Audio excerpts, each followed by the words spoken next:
दशहरे पर घर ले आए सोना देने वाला ये पौधा कंगाल को भी मालामाल कर देता है।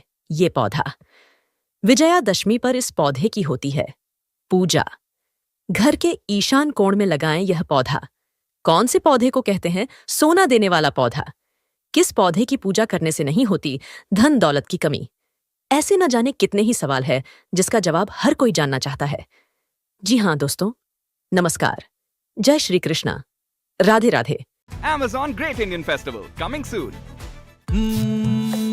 डिब्बे हैं तैयार, आ रहा त्योहार। इस नए फ्रिज को मिलेगा एक नया पता।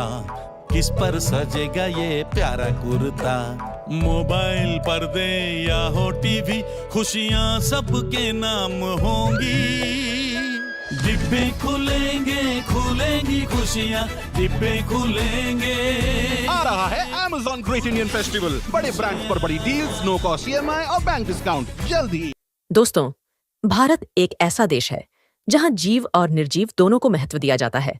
खासतौर से पूजा पाठ और अनुष्ठानों में इन्हें बराबर का सम्मान देते हैं। नवरात्रि की शुभ 9 रातों के बाद आने वाला है दशहरा। विजयादशमी बुराई पर अच्छाई की जीत का पर्व है। इसके अलावा यह शक्ति के मिलन का प्रतीक भी है, क्योंकि इस दिन भगवान राम ने रावण का वध किया था। इस शुभ त्योहार पर मुख्य रूप से रावण दहन किया जाता है और घर घर में शमी के पत्तों की पूजा की जाती है।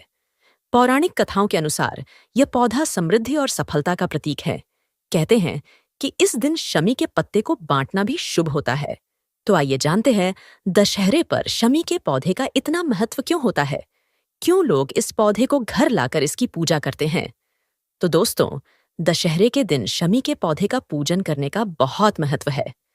पौराणिक कथाओं के अनुसार भगवान राम ने शमी की पूजा करने के बाद ही लंका पर विजय पाई थी। वहीं पांडवों के अज्ञातवास में भी शमी की अहम भूमिका रही। इससे शमी के पेड़ की तेजस्विता और धैर्यता का पता चलता है। यही कारण है कि यज्ञ में अग्नि जलाने के लिए हमेशा शमी की लकड़ी का ही उपयोग किया जाता है। होती है धन की वर्षा। जी हाँ दोस्तों, आपने सही सुना। एक अन्य पौराणिक कथा के अनुसार कौत्सय महर्षि वर्तंतु के शिष्य थे। शिक्षा पूरी होने के बाद उन्होंने गुरु दक्षिणा के रूप में 14 करोड़ स्वर्ण मुद्रा की मांग की थी। कौत्सय काफी असमंजस में पड़ गए। अंत में वे महाराज रघु के पास गए। महाराजा रघु का खजाना खाली हो गया था। महाराज ने रघु से 3 दिन का समय मांगा और स्वर्ण लोक पर आक्रमण करने का सोचा। रघु के इस विचार से इंद्र डर गए और उन्होंने कुबेर से रघु के राज्य में धन की वर्षा करने के लिए कहा। कुबेर ने शमी वृक्ष के जरिए राजा रघु के यहाँ धन की वर्षा की। कहते हैं जिस दिन ऐसा हुआ उस दिन विजयादशमी थी। उसी दिन से विजयादशमी के दिन इस पौधे का महत्व बहुत बढ़ गया और शमी को सोना देने वाला पेड़ भी कहा जाने लगा। मान्यता के अनुसार दशहरे के दिन जब कुबेर ने राजा रघु को स्वर्ण मुद्रा देने का मन बनाया तो उनके पास शमी के पत्ते थे, जिसे उन्होंने सोने का बना दिया था। तभी से शमी को सोने का पड़े माना जाने लगा। अब दोस्तों, यहाँ आपके मन में एक सवाल उठ रहा होगा कि आखिर यह पौधे को घर के किस दिशा में और कहाँ लगाएं? तो दोस्तों, वैसे तो यह पौधा शनिवार के दिन लगाना शुभ मानते हैं, लेकिन आप इसे विजयदशमी के दिन भी लगा सकते हैं।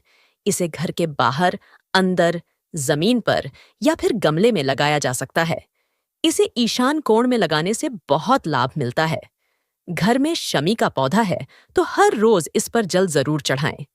मान्यता है कि ऐसा करने से शनि दोष से मुक्ति मिलती है। तो दोस्तों, यह थी आज की जानकारी। मिलते हैं एक नई जानकारी के साथ। धन्यवाद। राधे राधे।